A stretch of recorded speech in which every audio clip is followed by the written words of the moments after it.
काफी समय से काफी लोगों के लगातार कमेंट्स आ रहे थे कि सर फॉर्म फिलअप को लेकर आप कुछ इंपॉर्टेंट बातें बताइए, फॉर्म फिलअप का प्रोसेस क्या रहेगा वो बताइए। अलग अलग हमने वीडियो सेशन देख लिए हैं लेकिन कुछ भी समझ नहीं आ रहा है। जब तक आप हमें नहीं बताओगे तब तक हम अप्लाई नहीं करेंगे।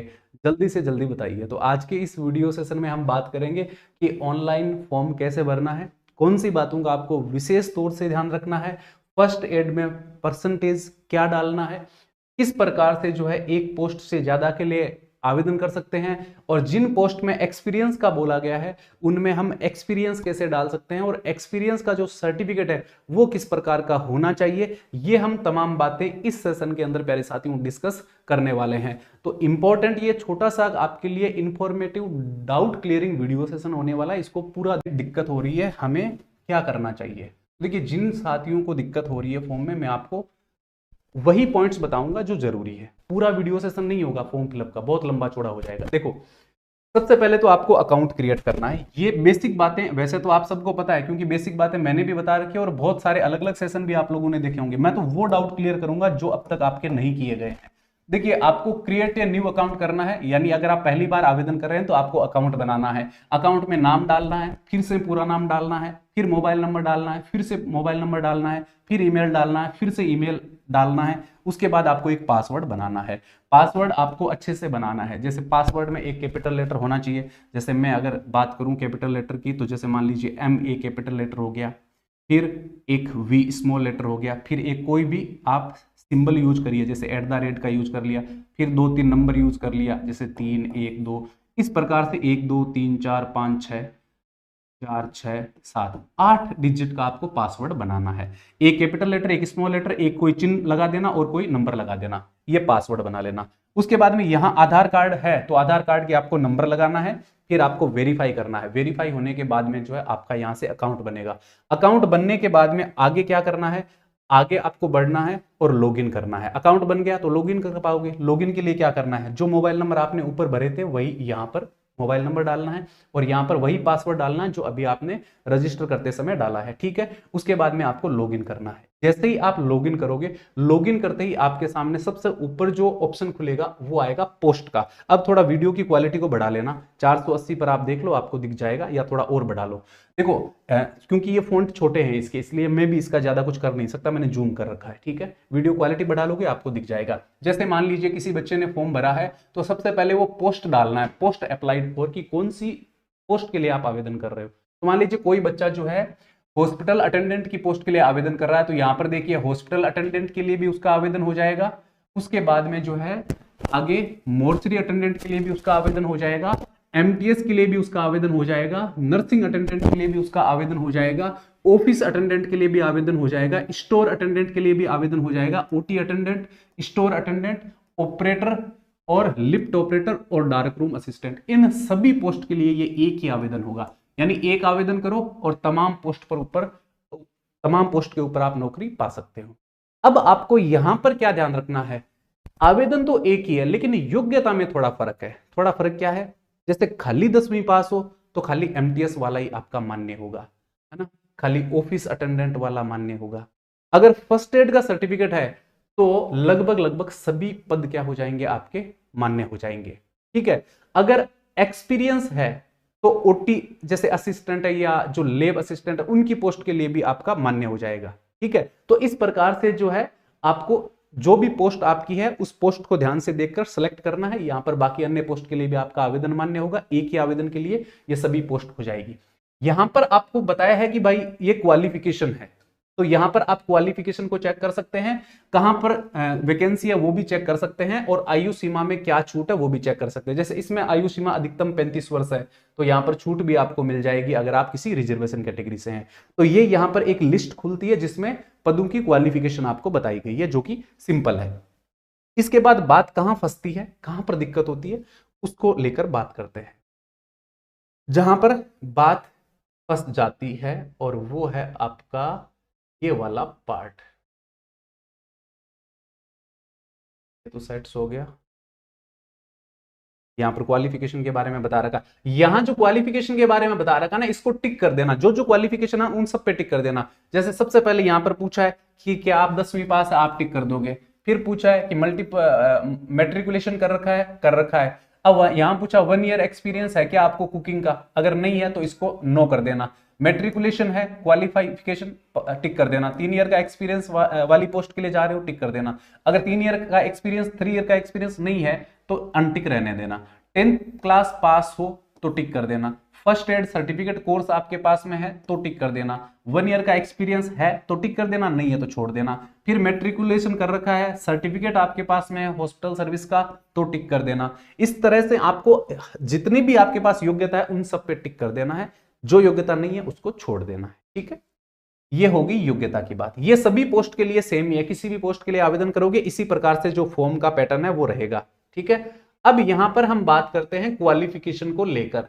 यहां यहां थोड़ा सा आपको बताया गया है कि फॉर्म के बेसिक डिटेल, जैसे आपका जेंडर कौन सा है, आपकी कास्ट कौन सी है, आपके फादर का मदर का क्या नाम है, आप कौन सी कैटेगरी से हैं, ये बातें बताई गई है। तो ये सब जानते हैं, और जो आप जहां से आप फॉर्म भरवाते हो ना वो भी जानते हैं। ठीक है, तो यहां पर बात करते हैं क्वालिफिकेशन, जहां पर बात फिर से फंस जाती है। देखो क्वालिफिकेशन में आप 10वीं की डाल दोगे, 12वीं की डाल दोगे, ग्रेजुएशन की डाल दोगे, ठीक है, कोई दिक्कत नहीं है। दिक्कत कहां आएगी, फर्स्ट एड वाले सर्टिफिकेट में।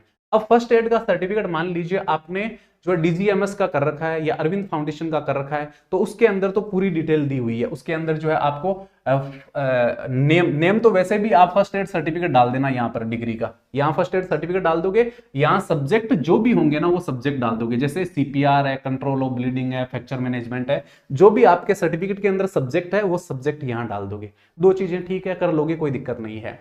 यूनिवर्सिटी अगर Saint John Red Cross Society से कर रखा है तो Saint John Red Cross Society डाल देना यहां पर, और यहां पर डाल देना स्थान की, जयपुर से किया है, दिल्ली से किया है, लखनऊ से किया है, कहां से किया है, जो स्थान जहां से आपने सर्टिफिकेट किया है वहां की जगह यहां पे डाल देना। यहां पे जिस डेट को आपका सर्टिफिकेट जारी हुआ है वो डेट डाल देना, और यहां पर परसेंटेज डाल देना। ठीक है, अब यहां पर एक बात समझने वाली यह है कि जो डीजीएमएस वाला कर रहे हैं उनके लिए तो सारी की सारी डिटेल सर्टिफिकेट के अंदर है, कोई दिक्कत नहीं है। लेकिन जो रेड क्रॉस सोसाइटी वाला कर रहे हैं उनको दिक्कत है। उनको दिक्कत ये है कि उनको परसेंटेज तो दिए ही वही नहीं है, मार्क्स दिए हुए नहीं है, सीधा ही पास किया हुआ है। तो उनको क्या करना है, तो साथियों उनका यहां पर कोई अन्य ऑप्शन तो है नहीं, इसलिए यहां पर ऑब्टेन परसेंटेज के अंदर क्या डालना है आपको, 70% डालोगे तो भी चलेगा, 80% डालोगे तो भी चलेगा, लेकिन ध्यान से आपको डालना है 70-80% आप कर दोगे, आपका मान्य होगा, कोई रिजेक्ट नहीं करेगा। क्योंकि एम्स अच्छे से जानता है कि जो Saint John Red Cross Society का सर्टिफिकेट होता है उसके अंदर मार्क्स नहीं दिए जाते हैं, उसको क्वालिफाई ही किया जाता है। इसलिए यहां पर आपको घबराने की, चिंता करने की कोई आवश्यकता नहीं है कि सर क्या करना क्या नहीं करना। 70-80% के आसपास जो है आपको डाल देना है। ठीक है, ऐसे भी नहीं कि 100 डाल दो, 120 डाल दो, 250 डाल दो, ऐसे मत कर लेना, गलत हो जाएगा। यानी 70-80% के आसपास डाल देना। डीवी जब होगा ना, डॉक्यूमेंट वेरिफिकेशन, उस समय आपका सर्टिफिकेट चाहिए होगा एकदम ओरिजिनल, एकदम वैलिडिटी के साथ में, और एकदम ऑथेंटिक। वहां गलती नहीं होनी चाहिए, वहां कच्चा सर्टिफिकेट नहीं चलेगा, जो प्रोविजनल लिख के देते हैं वो नहीं चलेगा। इसलिए इस बात का विशेष आपको ध्यान रखना है। और यहां पर आपको पीडीएफ अपलोड करना है। अब पीडीएफ में आप जिनके पास में दो है, एक सर्टिफिकेट है एक मार्कशीट है, तो पहले सर्टिफिकेट और नीचे मार्कशीट की दो की पीडीएफ बना के डाल देना। जिनके पास में खाली सर्टिफिकेट है वो सर्टिफिकेट डाल देना पीडीएफ बना के, पीडीएफ में मांगा हुआ है। ठीक है, तो ये जो बड़ा डाउट था ये मैंने यहाँ पे आपका क्लियर कर दिया है। अभी भी किसी को लगता है कि भी फर्स्ट एड का सर्टिफिकेट जो है उसके बारे में हमें जानकारी चाहिए या करना है, तो आप इस नंबर पे फोन कर लेना, 8094142584, इस पर आपको सहायता कर देंगे, बता देंगे जो भी आप जानकारी लेना चाहो। ठीक है, अब क्या डाउट है एक्सपीरियंस वाला, कि सर एक्सपीरियंस का कैसे करेंगे। तो अगर आपके पास कोई एक्सपीरियंस है या फिर आप एक्सपीरियंस लगाना चाहते हैं तो एक्सपीरियंस की डिटेल में आपको यहां पर बता देता हूं। ठीक है, डिटेल एडवर्टाइजमेंट ये हो गया आपका, डिटेल एडवर्टाइजमेंट के बाद में एक्सपीरियंस वाला कहां दिया है, एक्सपीरियंस वाला मैं बता देता हूं, ये रहा, देखो यहां पर एक्सपीरियंस की डिटेल का आपको बोला गया है। ठीक है, अब एक बात तो ये, अगर एक्सपीरियंस है ना तो इसमें यस करना, नहीं तो नो कर देना। जिनके पास एक्सपीरियंस नहीं है उनको नो ही करना है, क्योंकि एक्सपीरियंस नहीं है तो कहां से भरोगे। अगर एक्सपीरियंस है तो यहां पर यस करना है। ठीक है, अब एक्सपीरियंस वालों को क्या क्या ध्यान देना है इसके अंदर, क्या मैं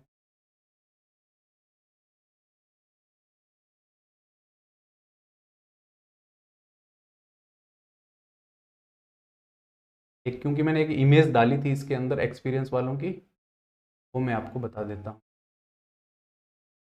बेसिक है ये तो।